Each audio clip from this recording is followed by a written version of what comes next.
Another great example of how in the telecommunications category, well, orange, they just own the color orange, they made it their name. But yeah, EasyJet as a brand absolutely owns the color orange. Yes.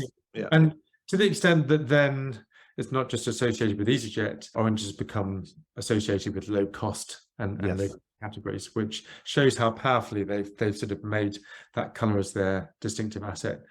Equally, and this is particularly important in what you might call low interest categories, distinctiveness is super important. So, for example, the insurance sector is low interest.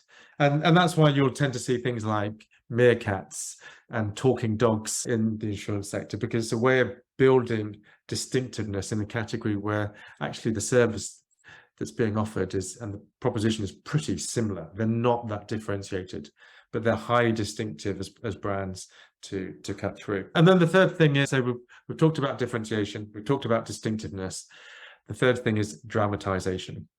And this is recognizing that great brands create an emotional connection with their customers and how they communicate.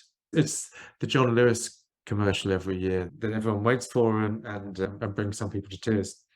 And I think that, well, most people think much more than they really do think when they are actually making decisions. And there's been an awful lot of study in neuroscience undertaken to prove that actually, in the majority of situations, we make decisions based on how we feel. We make decisions emotionally, and then we actually justify them rationally.